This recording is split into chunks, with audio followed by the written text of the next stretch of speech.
How far would TOORU get if he was dropped in the Heisei era? Had to fight not only Ippo's opponents, but also Takamura's.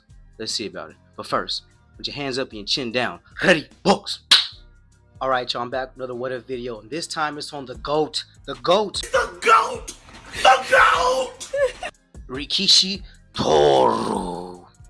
That's right, he's in the Heisei era, and he's going to be a problem. So, he touches down. So working the fishing boat, still a good kid. But in this universe, he has a power and he's not to be played with. So when Yumazawa and his boys try to get at him and try to bully him, he's going to beat them down to nothing. Oh, okay, got He's that. going to be swinging and banging. They're going to have to pick people up off the floor. And when Takamura sees this, he's definitely going to invite Rikishi to the gym. And Rikishi is going to willingly go. He's going to willingly go. And when Kamigawa sees him, he's going to take interest in him. And a lot of people I'm putting in the Heisei era, Kamigawa will like him a little bit more. And I'm just basing it off of their accolades before he met them. Like, one time Rikishi beat up fans of a fight because it said that his fight was fixed. So, since we've seen Rikishi from his early stage, he's always been able to fight. Even knocked out Joe in one punch. And Kamigawa is going to see this, that he's going to be a hell of a fighter. Now moving on to his first match versus MIYATA. In the MIYATA match, I do see him getting dropped by MIYATA's counter first time around. But because in this point he probably still be a welterweight, not drop weight just yet, I do see him getting back up. And once he's been hit by it once, I don't see Rikishi getting hit by it again. So after he tanks the hit, gets up, he'll defeat MIYATA. And when the challenge comes back again, he'll beat MIYATA. He'll beat MIYATA twice. I don't see MIYATA beating Rikishi in any universe just because Rikishi has that power and MIYATA has a glass jaw. And once he sees the counter and once he gets past it, it'll be easy for him. And if you remember, this is before MIYATA got the jolt counter when he fought Jimmy Shisfa, so it wasn't that much power, you know. And the training at Kamigawa will be right up Rikishi's alley because he's used to doing hellish training to get what he wants. His will is inseparable. That's why I see him being more seen as Takamura's little brother than anything else. They train together, almost live together, you know. They'll inspire each other. I have him as Little Hawk or Kotaka or Almighty Toe as nicknames for him. During the rookie team tournament, I don't see Rikishi having much trouble with anybody. You know, he's a well-rounded fighter. He's thoughtful. I see him thinking on the fly and coming up with ways to beat people. I mean, even when it came down to Joe, he pretty much would have beat Joe if they implemented 3 knockdown rule and if Joe didn't have a rock. So I see him, and he's going to lose less weight, so I can see him blazing through pretty much everyone. Now, with MIYATA not being his rival, I don't see him being as hard up to beat Mishiba to where he will break his hand. But I do see him wanting to beat Mishiba just to prove he's the best. Like, he wants to be the best out. And so I see him going after Mishiba and defeating him pretty much easily. Next up is the versus SENDO arc. Now listen, I see Rikishi TOORU, even if he, let's say he does break his hand following the storyline, he'll want to face SENDO with a broken hand without taking any shots and without numbing the pain, but facing him head on with an injured hand just to prove he's the best. Because TOORU's mindset is he wants to be the best. He wants to meet you where you're at, take away your best weapon, and defeat you. He wants to know, like, no room for bargain, compromise, no room for if, ands, or but ucks. He wants you to know he's the best. He dominates you, period. Now, he would face SENDO, no anesthesia, and still defeat him. I do think the fight would be harder because that's a come forward fight. He's using his hand way more, so way more pain. But I do see him defeating SENDO. And this will drive SENDO to be his true rival. SENDO will not want to lose to Rikishi, especially not in such fashion. So he'll be gunning for Rikishi as he moves forward and up in the world because he sees he's a real man he can stick to and fight with. Next, we have versus OKITA Keigo. And I feel with this match, he'll still win, but it'll be good for him to download Kita's style because it's pretty much similar to Date's. It will be one of the matches that helps him learn. This match, and I feel like the Kobayashi match will help him learn too, but he's okay with being patient. Like you saw him with Joe in the last round, he'll stand still until Kobayashi comes forward and he'll get him. But the OKITA Keigo match, he with the Unbeloved King, he definitely will teach Rikishi a lot, especially when it comes to Date's style. He still wins, he still gets the rank, and moves forward to the Class A tournament. As with most what ifs, the Class A tournament is where the character is truly tested, truly tested. So I feel like SAEKI's flicker jab is really going to give Rikishi trouble. Now Rikishi has been able to adapt on the fly, use his legs and things like that, but I feel like it'll take him some time. So maybe around round 4 he starts landing his hits and gets down SAEKI's predictable pattern. knocks him out easy. Moves on to the next part, and that's VOLG. Now, VOLG is as advertised. He is a hell of a fighter. He has an amateur record. He has a mean, ruthless streak to get the job done. And he has a devastating weapon, the White Tofango. I think it's one of the ultimate punches, if not the ultimate move, in Hajime no Ippo. I do think bullet time is the best ability over everything, because you don't have to hit someone to use it, but still. Now, for this bout, Rikishi will have to play on VOLG's weakness, and that's his gas tank. His stamina is not the best. He gets it better and gets around Mike Elliott fight, becomes a world champion, but during this, he'll have to use the distance, all right? I say cut the punches back and bang the drum. Invest in the body. Now, I do see Rikishi getting hit by at least one White Fang, if not two. Dropped again, because that shakes your brain up a little too much. I do see him getting back up. And this is when he gets his signature move, the Gazelle Punch.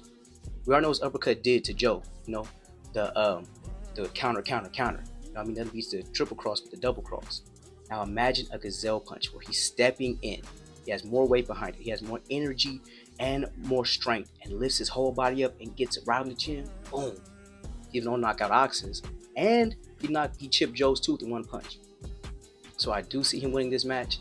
I do see it testing him, and because this is the first time he's going to fight someone that's on his same level, you know, like a great prospect. OKITA had a little more experience in him, and everyone else besides this, he runs right through. Like, think of it like, say if he's fighting Jason OZUMA, right? That's just two ballroom brawlers throwing nothing but hooks. And when it comes to strength, his strength might go down maybe 5 points because the change in weight isn't that much. But his durability, his defense goes up at least 10 to 15 points. So he's tanking these punches. He's getting them in, and he's giving as good as he gets. So he gets through VOLG. It's a tough fight, but he gets through VOLG.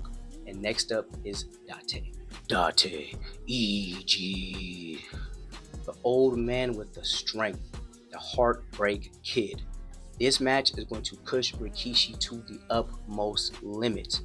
But now, we're following the same storyline. He sparred Date before, and he fought OKITA, and he has that fire to win and be the best. I see him beating Date. I do. Even if he gets hit with a heartbreak shot to the counter and gets hit, I still see him tanking it, you know? His defense, his willingness to get back up. Because if we're being real, during the Joe fight, once he hit his head on the rope, Rikishi was out of there. He was no longer moving off of a heartbeat. It was all willpower. That's all it was. Probably wasn't even conscious doing that. He won and succeeded. So I see him beating Date. Now, it's going to be a tough fight. I do see him using the no guard here, maybe fitting that and add that to his Sunday punch, the Gazelle Punch. The no guard to Gazelle Punch would be dope. But I see him beating Date just because he's had experience fighting people like him. And I'm using it on the basis of everyone that Rikishi fights, he takes one of their moves. Like he downloads that move in their head so he can not only use it, but counter it. Like the neck spin or the White Fang or things that are even the shotgun. Or even Kobayashi's footwork. You know, the jab and grab. I see him using all these things to beat Date and becoming the JBC featherweight champion. Oh no, this nigga's going in. Around this time, the weight management may start getting to him, so he feels like he won't have very many more fights at featherweight. It says he'll move up to welterweight, following in the footsteps of MIYATA. And he starts really building up his namesake, or that legend of him being Almighty To or Ko Taka. You know, building up his namesake and feeling really like undefeated, unbeatable, things like that. Even.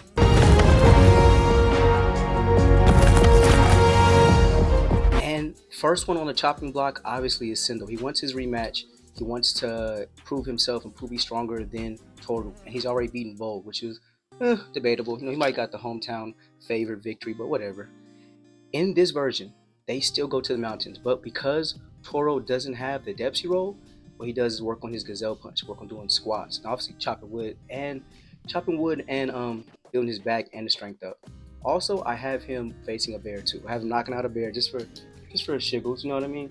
Maybe the bear, when after TAKAMURA knocks it down, it gets up, keeps walking, and TOORU finds it left, right, good night. You know what I mean? He tips his hat, and then they eat the bear. Him and TAKAMURA both cry while the bears gets an E10.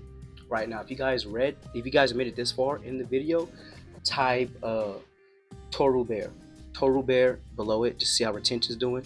And let's get to the next phase, which is versus SENDO 2. Now, the versus Sendo 2 match, the Lollapalooza, is going to be a tough one. It's going to be hard for TOORU. It's going to be a tough one. He will get knocked down. He almost get KO'd just because of the fact that now Sendo is using his legs and he has this devastating power that transfers through other weight classes. So I feel like TOORU will have his hands full with this, but he will still defeat Sendo. I'm saying it's a gazelle punch to the ribs followed by a hook to the head. Bang the drum and clip the head. I see him beating Rikishi TOORU. That's his second, and that's pretty much his first title defense. And now he wants to test himself. See how far he can go with featherweights before he retires.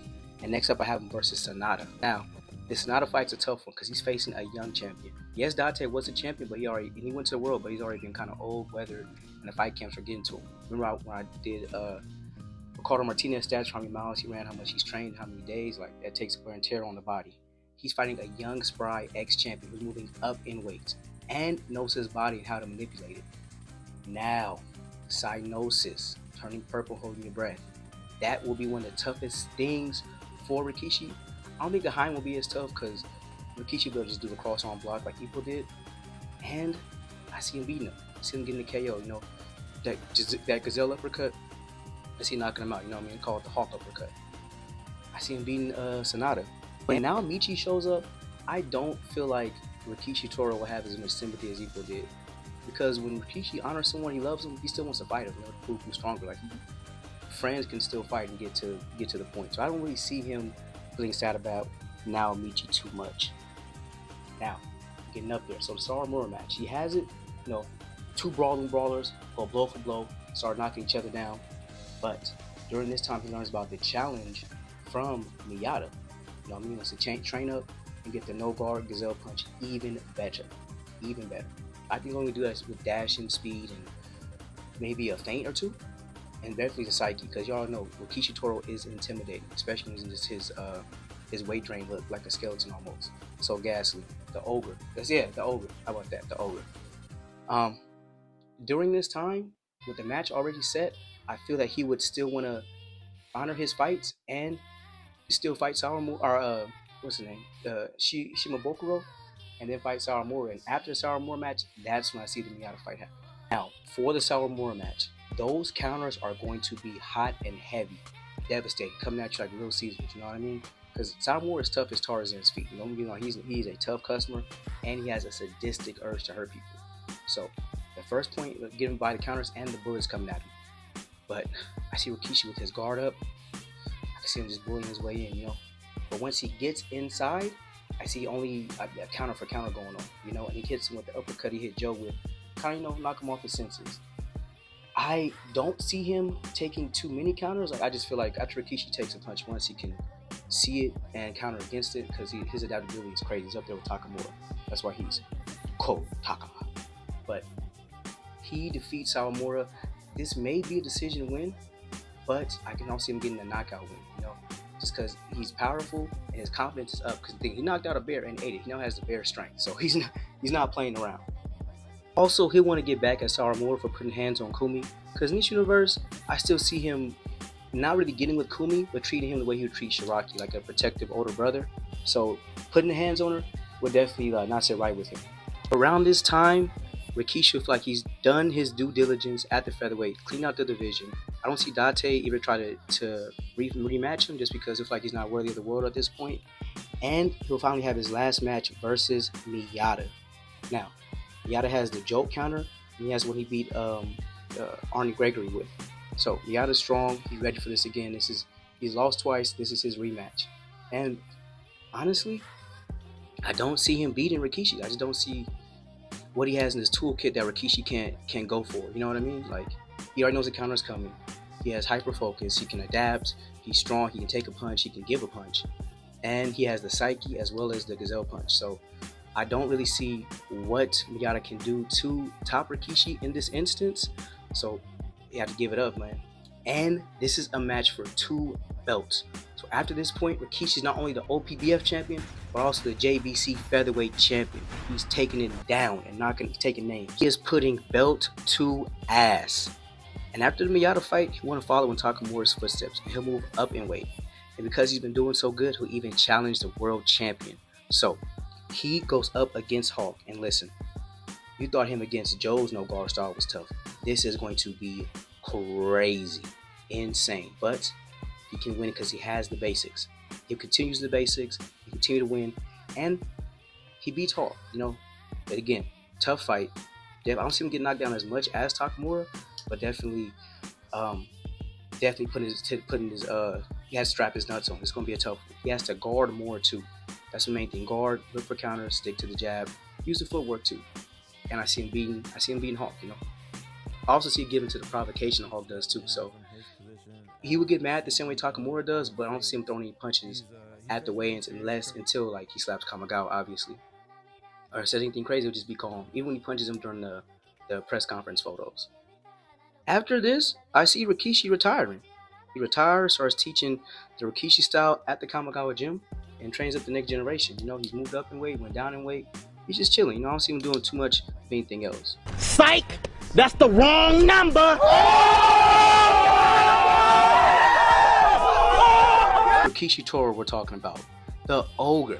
At this time, when Ippo challenged Date, he was only like 19 years old. So let's say TOORU's like, what, 21, 23? He's in his prime. He hasn't been taking much damage, and he's taking time off to heal. Now, I do think he'll get back in the ring, but he needs a trigger. And that trigger will be when SENDO loses to Ricardo. Because let's face it, it's going to happen. He's going to do a good fight, but he has to lose just for the plot. Just for an agenda. And when Rikishi TOORU sees that, he's going to drop down in weight and challenge Ricardo. Alright? Now that fight is going to be nothing short of spectacular. It's going to be fireworks, people putting their heart on the line. I think Ricardo will finally be satisfied and get what he's looking for at the heart of boxing. Somewhere he can give his all to see true strength, true heart on the line. And I feel like Rikishi will give his all like never before. Because this isn't just him fighting the world champion. It's the pride of Japan. It's the pride of the gym. It's his own pride on the line, trying to prove he's the best out. And also he's fighting for SENDO because this man beat his rival. He wants to defeat him. And I have Rikishi winning this match. Late round stoppage. Okay, he keeps putting the pressure on Ricardo. We know Ricardo is susceptible to pain. He got dropped by SENDO, and SENDO was making his arm numb. And even though he has the basics to the utmost level, so does Rikishi TOORU. So it's just a game of chess. I think it'll be a lot of thinking, a lot of counters coming out. But in the end, Rikishi TOORU will defeat Ricardo. Because unlike Ippo or SENDO, he doesn't keep using the same move over and over again. It doesn't work, he switches around, try to perfect it. And I think it's going to be the one for the books, y'all. One for the books. Now, he's the world champion at featherweight. Next up, he's moving up in weight to fight Takamura's leftovers. I know that sounds crazy, but I had to kind of give him a challenge. I feel like I was glazing a little too much this video. Let me know if I was in the chat. Now, he fights against David Eagle. That's a tough bout. To be fair, Takamura should have lost that match. I bangs that. But David Eagle kept himself as a professional and went forward. But now, even if he did touch the eye, I wouldn't have blamed Takamura because boxing meant to win by any means. Like Takekichi against Ippo, we didn't put on the eye. If me, I would have done it. I want to win. Let me get these ranks up. I got to feed my kids. Against David Eagle, I see him giving Rikishi problems and probably defeating him. I have to say it, y'all. I see Rikishi losing to David Eagle. All right, not by knockout, definitely on the scorecards. But he's too well-rounded, and the weight difference probably will get to him. And David Eagle doesn't have any real weaknesses, except maybe he's too chivalrous. But you know, giving your opponent too much respect will cost you. But now, if he keeps pace, I do see him beating Dragon, because Dragon is susceptible to counters. That's how Takamura beat him. And if he has the catch and shoot, he whooped him the same way. Now, the punches are still going to hurt, obviously, because it's even higher weight class at middleweight. But I feel like Rikishi might be able to give it to him. So, out of all the galleries, I have him really only losing to Eagle. Besides that, yeah, I have him retiring pretty much with a stellar record, you know? Definitely going to be the Ogre or the Taka or Almighty Toe. But yeah, I'll give you alternate ending besides this after this one. But let me know what you think about this. I'll try to make this quick. I know this video was long. But in the alternate ending, I have MIYATA breaking his fist. And when he does, Rikishi being the interim champion fights Randy Boy Jr. Now, I see him beating Randy Boy Jr. because even if he switch hits, I feel like Rikishi will just bullet his way in, come with that gazelle hook, and just take him down. Next up, the Asian champs. Again, same thing. I don't see Jimmy giving too much problems. You know, just going to stand and bang and then, again, go for the counter like Ippo did. Also, Wally and Malcolm Ghetto. Dom said that trick's working him too much. And Rikishi has more power than Ippo, allegedly. So him taking Wally to the body would definitely slow him down. The Kojima match, which when he was talking all that mess, I see Rikishi TOORU putting the beats on it. The beats. Maybe 3 rounds? Whoop the dog shit out of him. Then next up is Alfredo. And honestly, once he gets him to enter Metzli mode, which is probably to be by the jab and grab, just frustrating him, it'll be too easy for Rikishi to get that win. Because all he does is come forward. He'll definitely be able to knock him out. And especially with the style that tries to bully and dominate, that's Rikishi's style. He almost fights like George Foreman, that slow walk up uppercut. So yeah, I see Rikishi definitely getting a W on that. Now, this version, alternate Martinez version, he still wins. I still see him beating Martinez just because if he could beat Metzli, you know what I mean? He can beat OKITA, Keigo, he can beat Kojima. I don't see why he could not logically beat Martinez. Because to be honest with you, Martinez is kind of built like Kimura. He's just good in all aspects, nothing super special, no really flares. He's just straight up and down. And I think Rikishi can really take the W on that. After that, I have him facing Hawk again with the win. I have him facing Dragon and getting the W. That's 3 wins back to back, back to back, back to back. Back to back, back to back, back to back. Yeah. And now, there's one more villain he must destroy. Because while he's been on his conquest, MIYATA has been on his conquest. He fought Randy Boy Jr., he fought SENDO, and he fought Billy McCullum. So now he's now the WBC featherweight champion of the world. But none of that even matters, because both their bodies are pushed to limits with these weight classes. So they agree to fight at lightweight. You know, it's less of a drop for Rikishi, and MIYATA gets to move up. You know, he just take more punches. Speed might decrease by maybe 5, but in footwork wise, but his stamina will go up by like 12. So now they're ready to bang it out. You know what I mean? Rikishi pretty much stays the same. I don't see him really wavering in any aspects. But this version of MIYATA, this is RAIDEN version of MIYATA. Okay, he's defended the honor of his father. He's got the corkscrew counter ultimate weapon, and he has a hunger to get his get back. He wants to even the score. And I'm gonna tell you, they come out, they're going to bomb at the bell. It's gonna be an old-fashioned shootout. They're gonna be throwing jab for jab so you can get who. I feel like TOORU was gonna try to wipe MIYATA's nose with a gazelle hook, and that's when he gets countered by the corkscrew counter. Boom! Red lightning puts him out, puts him down for the count. That's it. Because if it land right, it's good night. I see MIYATA beating Rikishi, TOORU, and him retiring after that. You know, just feeling satisfied with his career, with the fights that he had, going on to train boxing, and he was already a champion at one point, and in different weight classes as well. That's the alternate ending I have for it. Tell me what you guys think about that one. And you guys thought about this video. Who you want to see next? How can I improve? Yeah, catch you next time. Happy Halloween if you celebrate.